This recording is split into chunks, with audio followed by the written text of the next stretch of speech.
What up, what up, what up, good people? It's your boy BTG, aka Bust Them Guns, back at you with another review. We got that PSA Rock 5.7 on deck today. I've done a tabletop on this, so this is going to be a short recap, and then we're going to jump right out to the range. So this video is for educational purposes only, and we are in a safe and controlled environment. So we got that out of the way.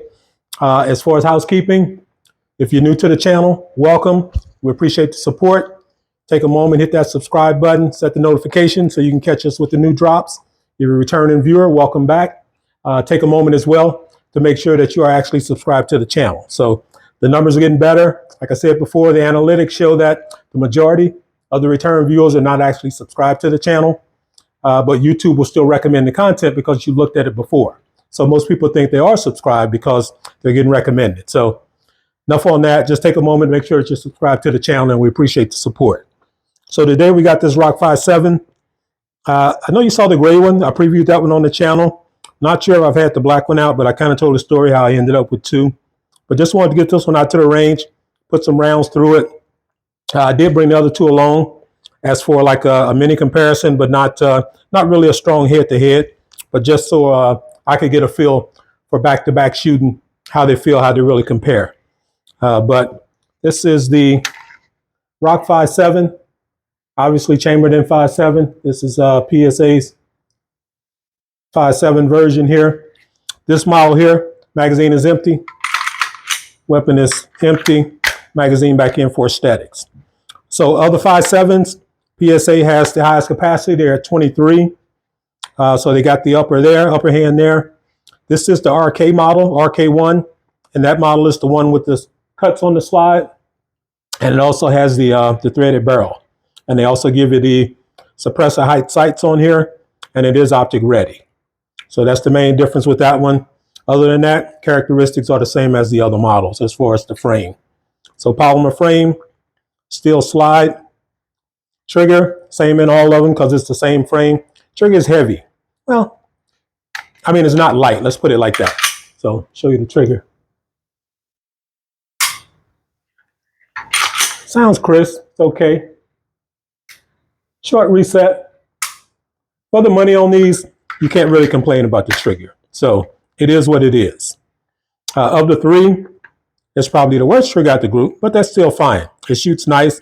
It's more than sufficient for what it is. So I like this particular package. As far as the barrel finish, you can get it black. They got rainbow colors, so you can get whatever you prefer there. But I definitely like the cuts on the slide, kind of tri-top, semi. So for the price, you're getting a lot of gun here. But I wanted to compare it to the other ones in the class. Obviously, the Ruger 5.7 and the Smith & Wesson 5.7. So we're not going to hold you up. 5-inch barrel, lightweight. I don't know the actual weight on this. I didn't weigh it. But this bad boy gets the job done. You've got plenty of Picatinny rail here if you want to put a nice light on here. And I think the optic is RMS cut. I think it's the cut on here, the RMSC for the optic. So that's that. Texture, you got texturing all the way around, but it's not aggressive. So it's actually pretty slick. So it could stand to have some grip tape on here to give you a little better texturing. But this is sufficient. So indoor use, range, more than sufficient. You got the pads on the side, a little texture there to help you with your grip when you're getting on there. So it's got nice features. No complaints at all. And like I say, for the money, you're getting the best bang for the buck out of the 45s, out of the 5.7s that's on the market. So we're out at the range. Let's jump out there, catch some of this footage. Then we'll come back in and talk about it a little more. Had a twist with this bad boy, ammo related, but we're not going to hold up in-house anymore. Let's step out to the range, check it out, and then we'll drop back in. All right, good people. The audio is going to be got a lot of shooting going on. It's going to come through. We've got 5.7s. We're going to start out running this Rock 5.7, see what it's looking like, and we're going to rotate it around. So let's put some rounds down here. Wow. This bad boy is a real light primer strike. Let's put that round back in there. See what it do. Try it again.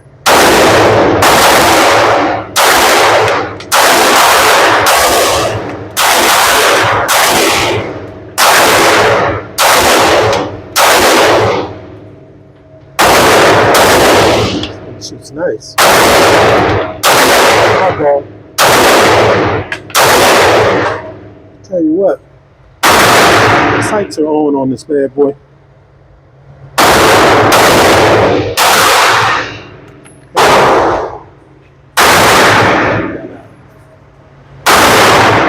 It's the second time I got a light primer. So let's switch to the left. Switch to the left target. It's another light primer. Actually, it just didn't cycle that round. Because I don't think these. It's just not grabbing around. Let's see.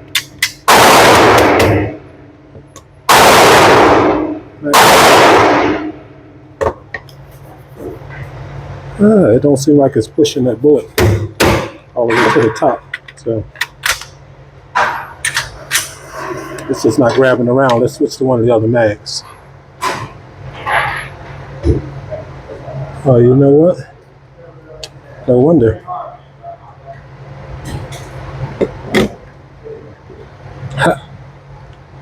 That is Ruger mag. No wonder it wasn't grabbing it. My bad. Left target. Another light primer strike. Nope, actually it just didn't cycle around. It's not grabbing that bullet. It's up in there. Nice and high. That one's sitting nice and high, but it didn't grab it. This ammo is sticky. This is what I'm shooting in here. AAC, America's Ammunition Company. But all the bullets are sticky, almost like a gummy substance on them. So I'm thinking they're sticking in the magazine. So we're in there now. Let's see if it pushes them up. I don't think it's pushing the bullets up.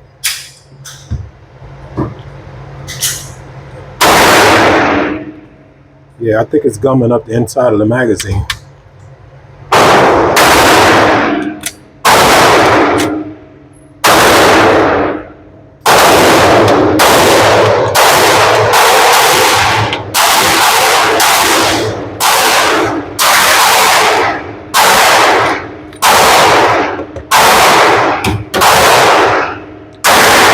Yeah, that ammo is sticking in the magazine, so it's not sliding up.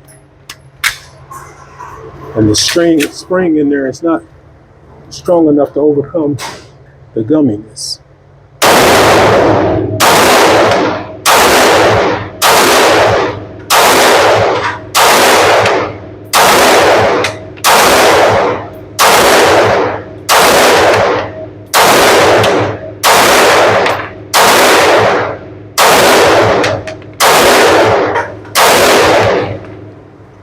Okay, now that ran on through, but you can feel this. It's almost like, it's not even a grease, it's just a heavy substance on there. It kind of feels like a grease, but it's almost like a glue type grease. And that's how all of them are. So I wasn't really sure if it was going to be an issue, but it looks like it is. Why they put that on there, I'm not sure, but let's try another mag here. Or better yet, let's run because I've got, just to give you a direction, I've got my Ruger. So we're going a couple rounds down with this Ruger just to see the difference.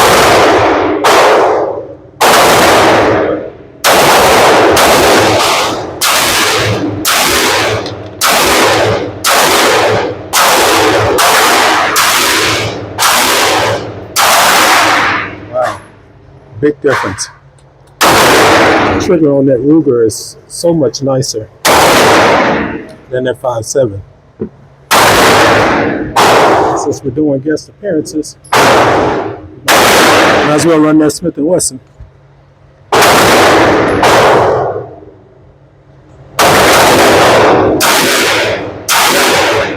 Wow, that shoots much softer than both of them.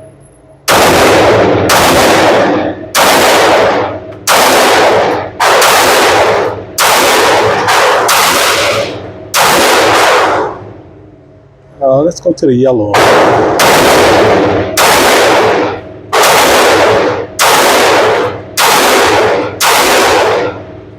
Yeah, Smith & Wesson is definitely the best shooter of the group, but the Ruger has by far the best trigger. So let's run some more on that Ruger. Make sure we're in camera.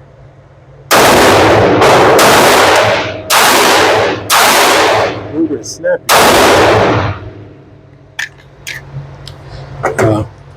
I don't have the box, but I got Federal ammo loaded into the Ruger, and it is a little more snappier. If you can consider 5.7 snappy. Let's try some more of these gummies in this.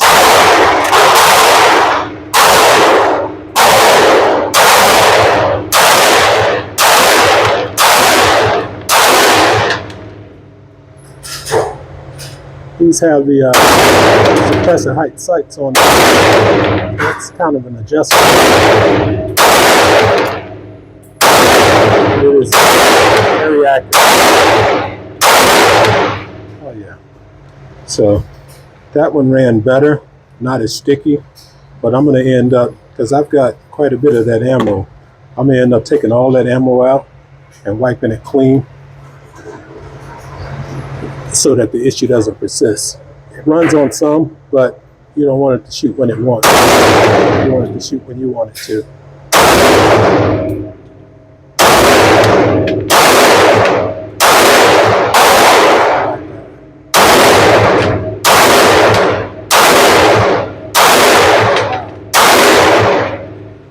Yeah, that was a much better magazine, but it's still an ongoing issue.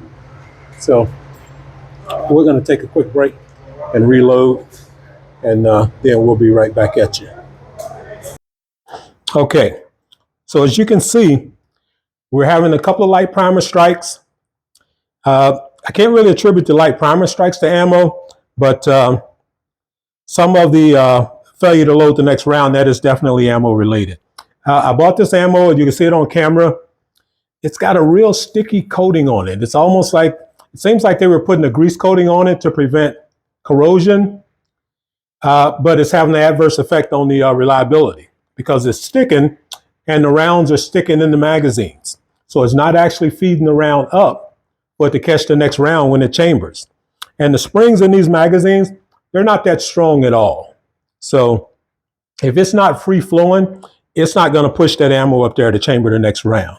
So that's going to be on me. I'm going to have to take all that ammo, wipe it down, get some type of solution, probably use just gun cleaner to get that film off of there so that it slides up in the magazine freely. And I think that'll solve that. As far as the light primer strikes, I'm not really sure what that is. I'll break it down. Maybe it's just something there at the firing pin, some debris or something. So I'll break that down and I'll clean that up good. And I think that'll solve that. Because as we got going, you could see it ran the rounds. It wasn't that big of a deal. Just had a couple here and there. So accuracy, the suppressor height sights are sights you would think. These are all blacked out.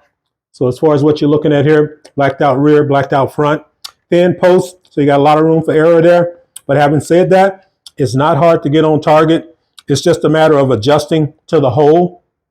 Once you know where to hold, then you're dead on. It's accurate. Had no issues with the sights. I will put a red dot on this at some point, but I wanted the initial shots to be just iron so that we're apples to apples. We shot the Smith & Wesson, but we went with the Ruger first, ran some rounds through that. No issues there. When I initially went to the next magazine, it wasn't loading around at all. And I was like, man, this thing is broke. But I actually had one of the Ruger mags. And the Ruger is only 20 as far as capacity. The magazine fits in there, and it locks, but it's not long enough. So it's not getting high enough for the chamber around. So that was on me there. So swap that out, and then we got the rolling again. But the Ruger shot nice. Best trigger, I think, of the group. It's a little bit snappier. I don't know if it's because maybe the slide's just bigger, but it's a little snappier. Could have actually been the ammo. I was shooting Federal red box in here, so it was different ammo is what I had already loaded in there, but it felt a little snappier. Smith & Wesson by far is the softest shooter. That delayed barrel system that's in there, the twisting barrel, it actually works, and it works well. So definitely less felt recoil. Trigger is decent in here. Trigger is nice. It's just not as nice as the Ruger. So if you're just kind of weighing against the two, the Ruger is better. But the Smith & Wesson still has a nice trigger.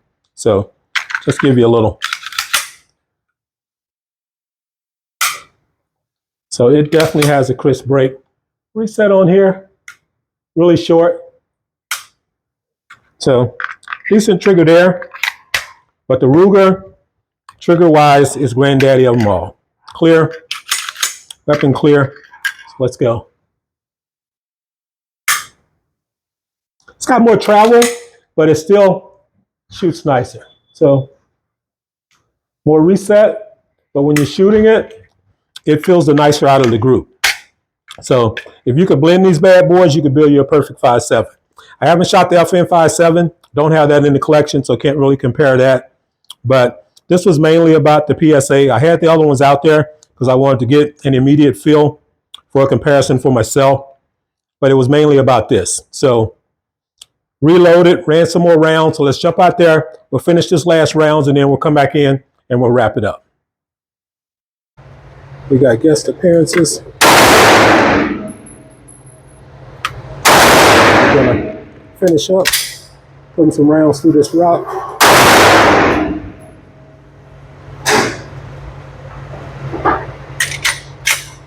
With the sticky ammo. So let's see if we can get through a magazine.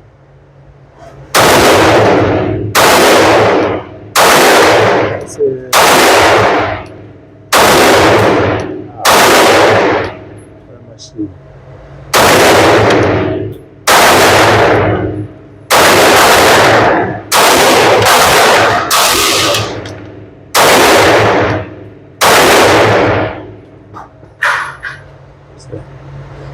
Okay, let's go top right.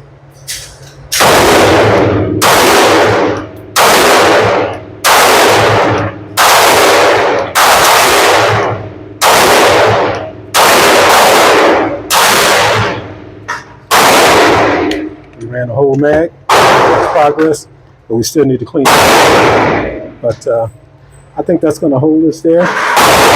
We'll wrap this and take it back to the tabletop. So holla.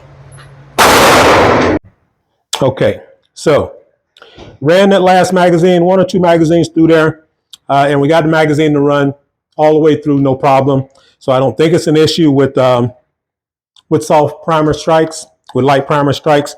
I think that's just a matter of getting the weapon going. And as far as the magazines, that is definitely an ammo thing. So some of them, the springs are stronger than others, so it overcomes the stickiness of the ammo. But you don't want to have a reliability issue like that. So definitely going to clean all that ammo up. Going to clean the inside of the magazines as well because they've been in there. So it might be some residue left over. So I want to get all that out of there so that it runs reliable. But I like this. I like that polished barrel. You can see it comes gray. So it comes more just a flat satin gray. So I actually polished it up and gave it that gloss.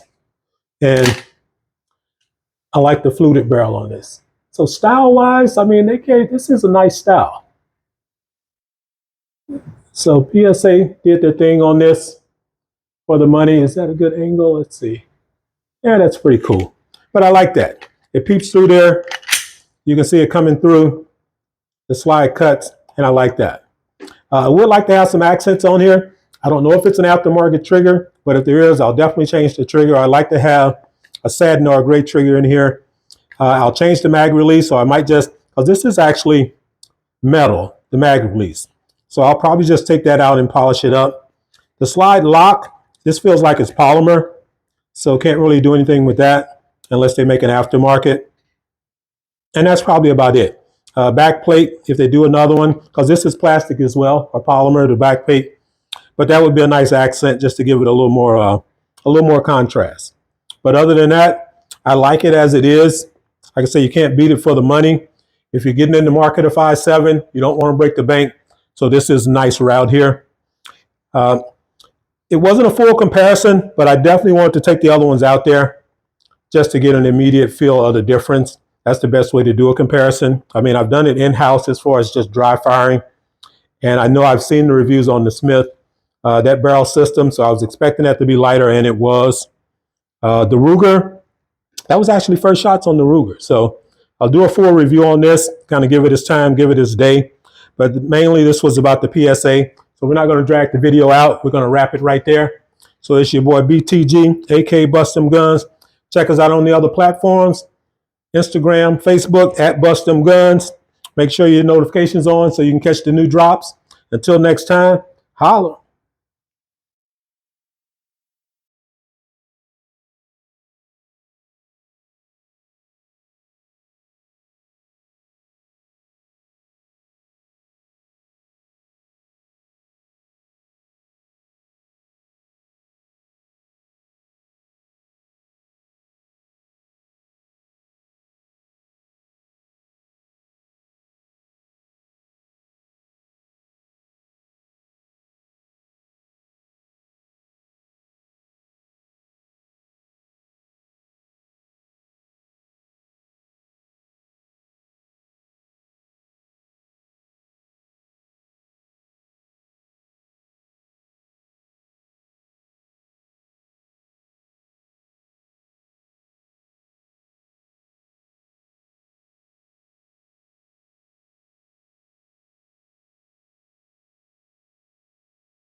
All right, good people. So We're back in the mix. Ruler 5-7.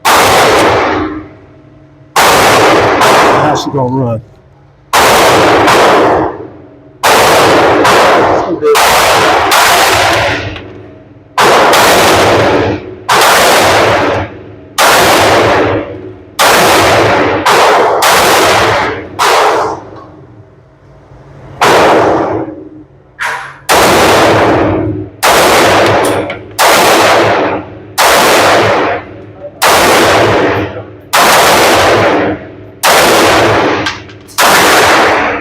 Okay.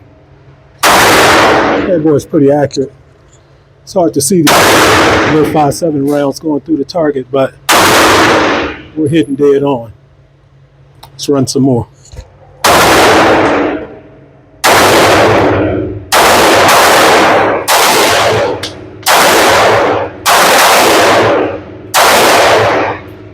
All right. She is empty. So let's take a walk around the four corners and see how we're doing. We'll start top right.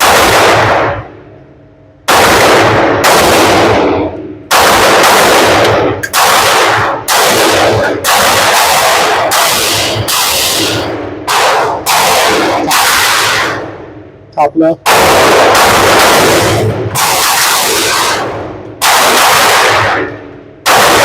Bottom left.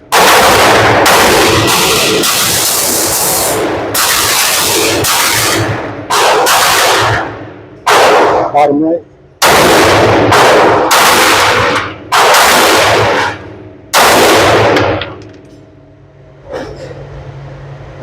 Top left again. Okay. Top center.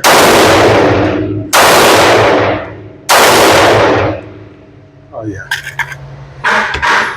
It's on. Let's see what we're working with here. All right. Let's bring it in, see what she's looking like.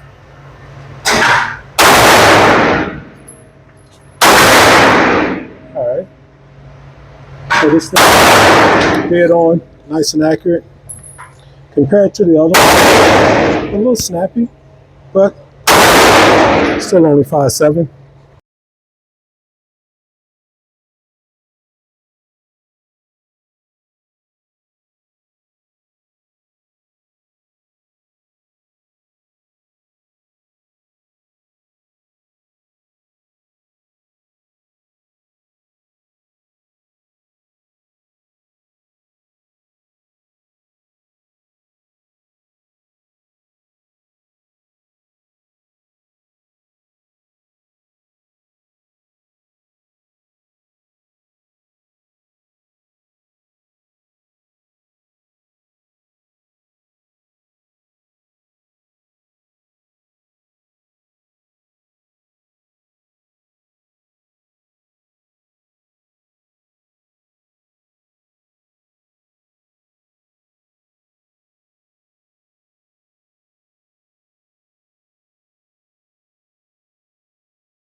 So, right here with the Smith & Wesson.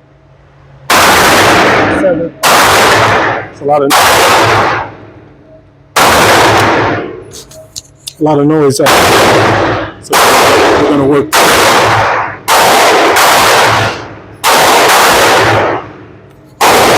Wow.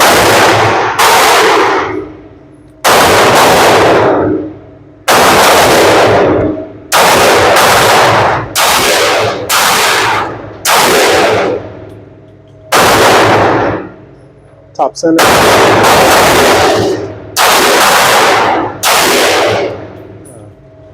Let's go top left.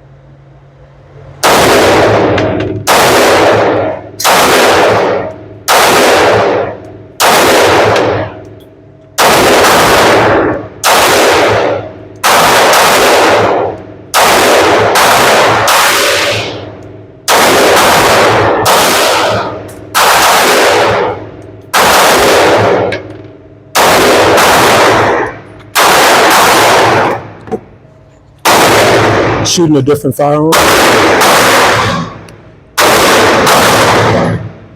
It's an adjustment, remembering where to hold.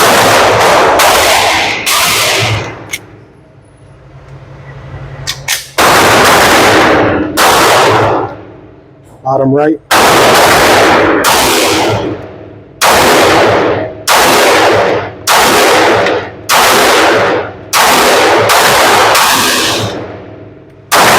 There we go. Muscle memory. So we're not going to drag this out. We just want to kind of run these bad boys. So 5.7. It's a blast to shoot.